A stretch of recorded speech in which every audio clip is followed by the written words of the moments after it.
Hey there, YouTube.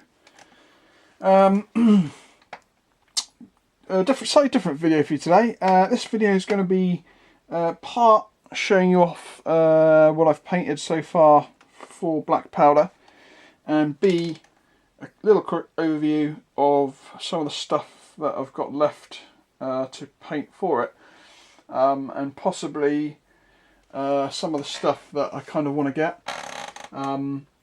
So basically, let's start with some of the stuff that I haven't done yet. Basically, my whole French side of the army is incomplete, and I believe one unit of British is also unfinished. I believe I have those guys here. So these sprues here are basically the remainder of my Waterloo starter set for my British. And also within the same box I have all of my command units. So in this one here, I think, hold on, is that British? No, that's French.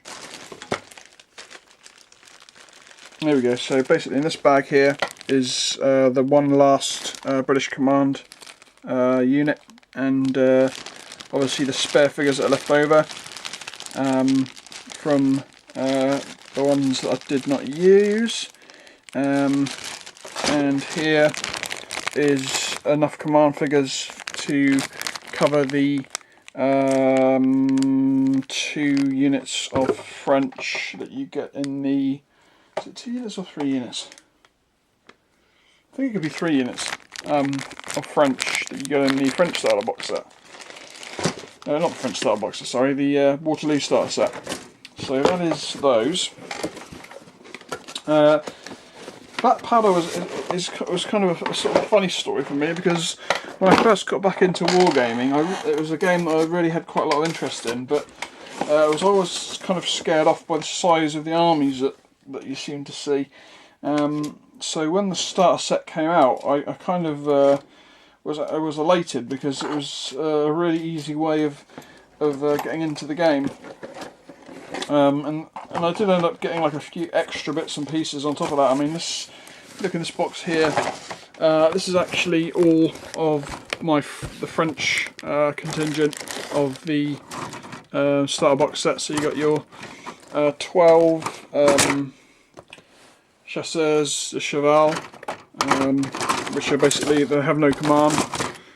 You also have your 3 units of French, or 3 units of 24, and I've also actually got the contents of a box of French light infantry that I picked up. I got these guys off eBay, and I specifically looked for one of the older box sets, because you actually got 36 figures in it, rather than the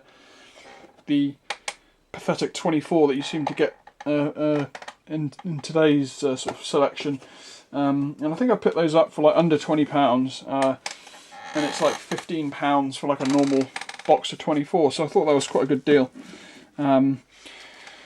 But again, you've got all the sort of the complications of actually basing the French, which is something that I don't really understand, and I'm not particularly looking forward to starting the French. So they could well sit in my metal and plastic mountain for a while.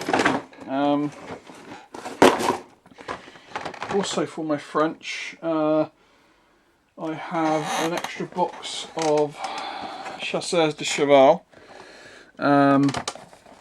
These are obviously the slightly newer versions, because you only get like 12 in there, but you do get kind of a command. So you do get like a metal officer with a metal horse, and you get, I can't remember if it's an actual metal body. I think it could be a metal body and a sort of standard holder, or flag holder, or banner bearer to hold the eagle. So I got those guys, and I kind of almost regret getting them, because you know, about sort of 6 or 7 months after these guys, I brought these guys. They released 2 or 3 other types of different French cavalry, which I would have rather had. But that's that, I suppose. My plan, of course, is still not to build massive armies. I only kind of plan to collect maybe like 6 or 7 or maybe even 8 sort of combinations of cavalry, cannon and infantry. Just enough to be able to play like a fairly sized battle on the tabletop. The other thing that I picked up for my French was some Perry's Napoleonic line infantry, and I got to admit I do really quite like these guys. For starters, I think they're around about sort of £20. You get 42 figures, and you actually get like get command included. And I haven't actually got a little pamphlet in there, but the pamphlet kind of tries to explain how to sort of split your units into the different types of infantry that the French had. So you got your your voltigeurs and your grenadiers, etc., etc. Again, something that I'm not particularly expert on, and kind of don't really know what I'm doing. So it's kind of another minus. But all this sort of negativity aside. My poor old British, all they've had extra brought for them is one unit box of Hanoverians, which I have actually painted and added to my my little British contingent. So I'm going to basically show you what I've painted. I'm going to start with those very same Hanoverians, so I'll bring them in. So this was the very first unit that I painted for Blackpowder. Just kind of just move the camera down a little bit and zoom in a little bit. Again, these are kind of straight out of the all but the command. I did actually get metal command for them because the starter box set does not come with command, which kind of annoyed me. And I didn't particularly want to just build them all infantry because that would be boring. So here we go, this is my first unit of Hanoverians. I ended up using the flags that came with them from the pamphlet from the extra box set that I picked up. That was kind of part of the reason why I decided to get another box of Hanoverians, just for the flags, because that gives me enough flags for both units. My armies are not historically correct in any way. And to tell the truth, I don't know if I'm actually going to go hardcore into it enough to actually go that far to actually start collecting a, like a historical army, sort of a historical corps, or sort of a, sort of order of battle of the actual sort of Waterloo battle. I could kind of zoom you in a little bit further. They're kind of odd in the fact that they're more or less all the same kind of trooper. Of course, this is a unit of 24. Can sort of bring you in a little bit. You can see that I think they turned out pretty cool.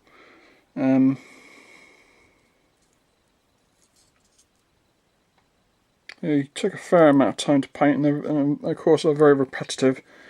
And they're kind of crossing in like a meadow. So there's 2 units of these guys, just basic bog standard infantry on the flanks, on one flank. And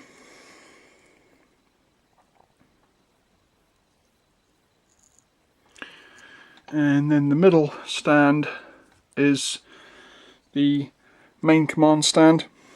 So this has the 2 flag bearers, the officer or the colonel of the regiment, and 1 single infantryman here. And I believe these flags, because it actually says on the little pamphlet that came with these guys that there's basically no evidence of any Hanoverian battle flags or standards still existing today. So very little is known of them. So these are all sort of like based on historical fact rather than actually being actual true representations. And also, of course, these guys' colours are basically the British flag. And again, I've had people say that that's not correct, but I don't know. I'd rather have a flag than no flag, so that's that basically. Here's the unit that stands behind the command group. Again, just 4 bog standard infantry.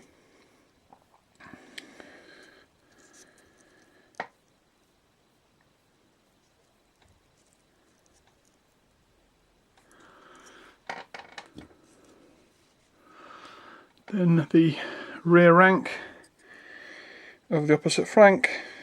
So we have the engineer figure there from the command group. Decided to stick one of them in, just so that I don't waste metal figures. There are, of course, I only used one of them, so the one that came in my second command group doesn't get used. So again, just 4 bog standard infantry apart from the engineer. You can see his sort of engineer's, I've forgotten the word. And of course the final stand, again using 2 figures from the command pack. So we've got the drummer and the sergeant. I know normally the sergeant would be in like the front row, but I decided to stick him in the second row of this one just so that it kind of looks a little bit more sort of spread out, because to tell the truth, this is a pretty small bunch of stands for a regiment. I would rather have, you know, ideally maybe gone up to maybe 30 or 32, but you know, I kind of decided to stick with the sort of the parameters that the starter box set kind of gave you, which was to build units of 24. So that is the first unit of Hanoverians. Get those guys out of the way. The actual regiment that these guys are supposed to belong to, I've actually written on the bottom there. It's the Griffhorn division or regiment. I think they look kind of cool. Next up, we shall go for my Bretts, my first unit of Bretts. I kind of slightly changed up the way I based these. I'll bring them in. Again, of course, more or less the same figure, apart from the fact that these guys have got shakos on.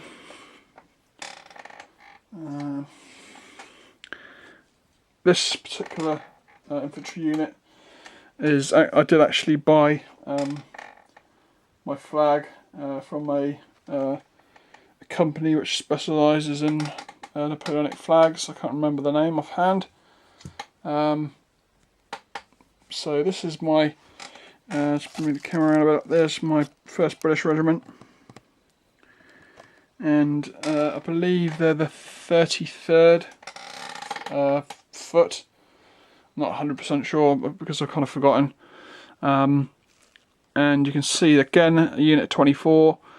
And the only sort of difference being that I decided to do 2 of the, or one of the stands of 4 in 2 twos. Why? I've got no particular idea, but I suppose it allows you to sort of set up a slightly different formation. But I think they come out, again, they came out pretty cool.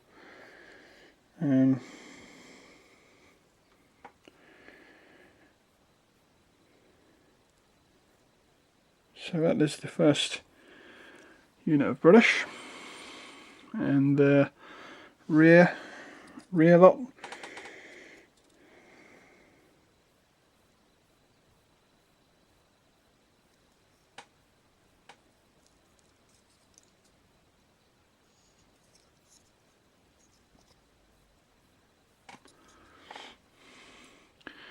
And the second line, rear, again just bog standard infantry. Again, I kind of sort of changed up the positions of the figures. I didn't just have like the 4 positions on every stand. I kind of mixed and matched.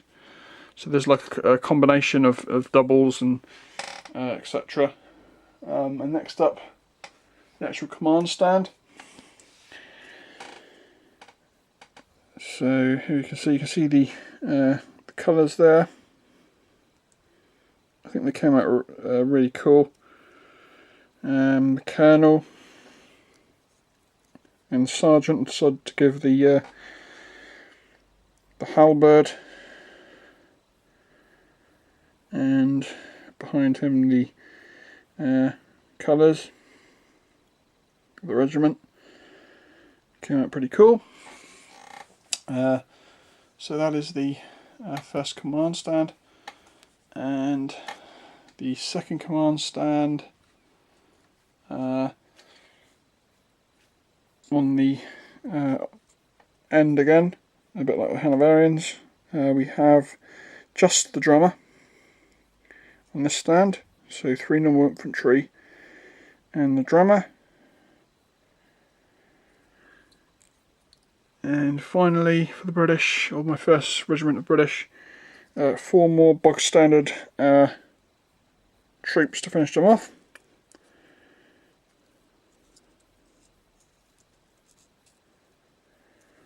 So that is my British, the first British unit. Next up, we have the second unit of Hanoverians. These guys came from a box of 24 that I got from, I can't remember, I got them from Roland Games perhaps. But these are the box of 24 that did actually come with their own command, which is quite cool. And what I did was I actually swapped around with my remaining British unit the actual colonel figure.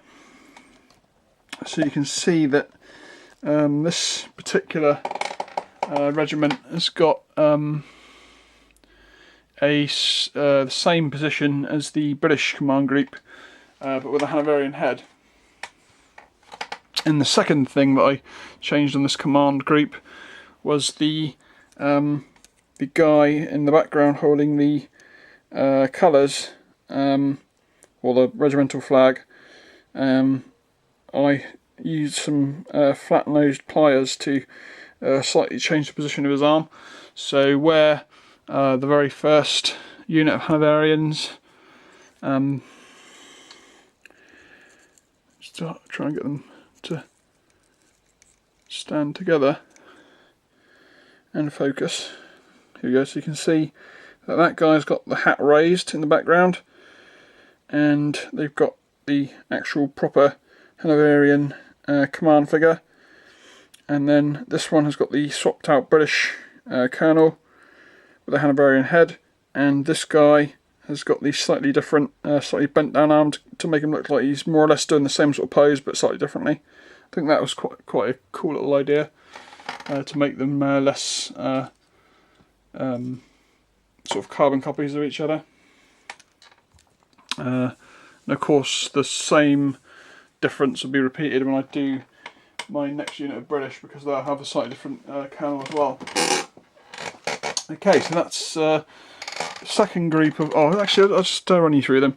Again, they're kind of boring. They're sort of like your bog standard Napoleonic troops. I'll just give you a quick run through them. You can see that they've got their shoulder tabs and their arm sleeve cuffs matching their regimental colours.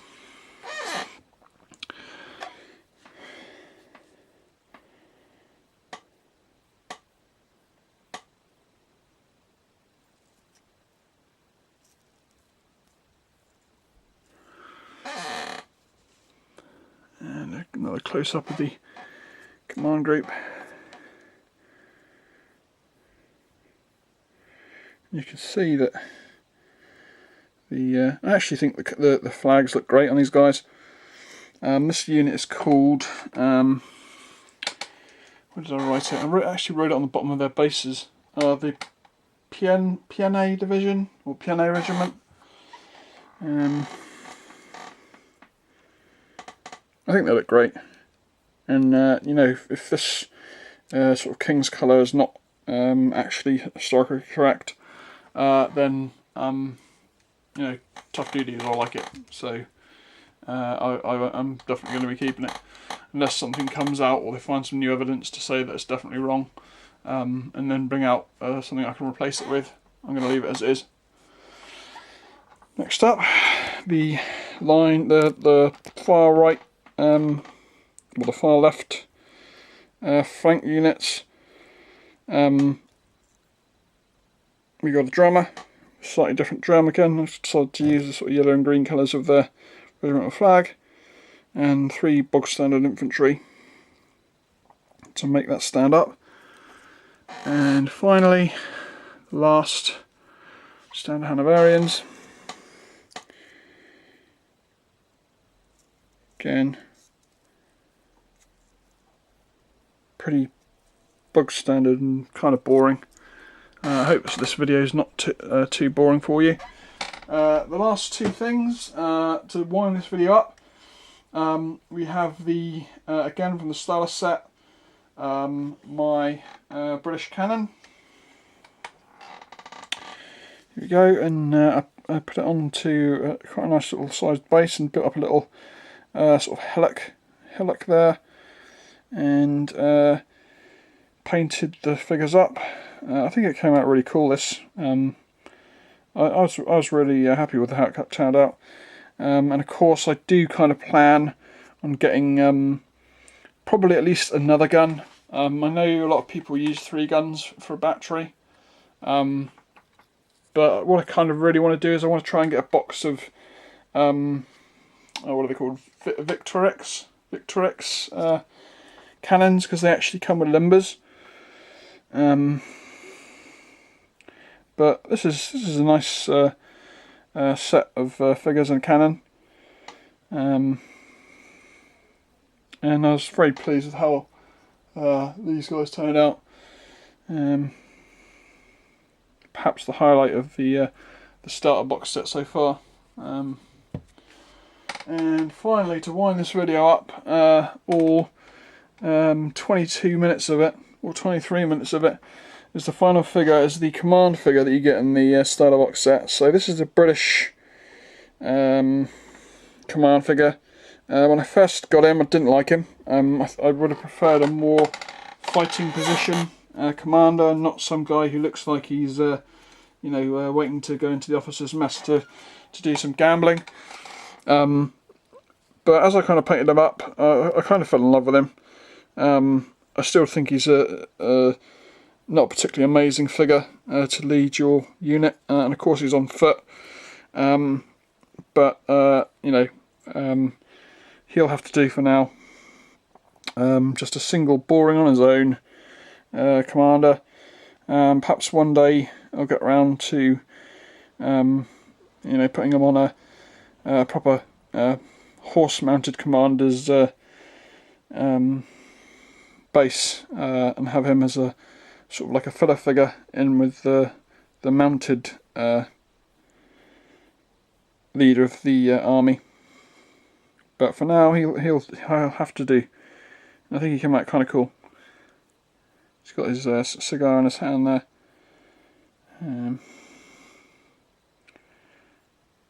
He's got his umbrella as well. So that is the British commander of the British Army. And that is probably about it. I mean, that's definitely it for stuff that I have actually finished. There's a slightly zoomed out overview of what I've got so far. I am basically, like I say, only 1 unit of British away from finishing all the British that I've got. My sort of future plans for them are to try and get at least 1 more cannon, to try and make it into a sort of at least a sort of semi-sizable variation of a battery, and possibly a unit of British cavalry. But I'll have to see. But I definitely know that I haven't really got plans to go any bigger than you know, maybe a maximum of another 4 units of one type or another. So you're kind of looking at, you know, 1 more cannon to finish up this unit, and then maybe a unit of cavalry, and then perhaps another couple of units of infantry eventually, or maybe an extra unit of cavalry. I don't know. It's kind of in the air. But that's all I've got for now. Hope you enjoyed it. Not perhaps the most exciting video I've ever done, but hope you enjoyed it. Please feel free to comment, and if you've got any tips on how to base my French, they will be greatly appreciated, because I haven't got a clue. I keep looking at other people's videos, other people's pictures, and I still can't feather out how to properly do it. But they kind of, all I do know is that again they're going to kind of be 24s, due to the sort of the parameters of the way that the starter set's set out. But other than that, feel free to drop me some hints in the comments. And until next time, I'll catch you later.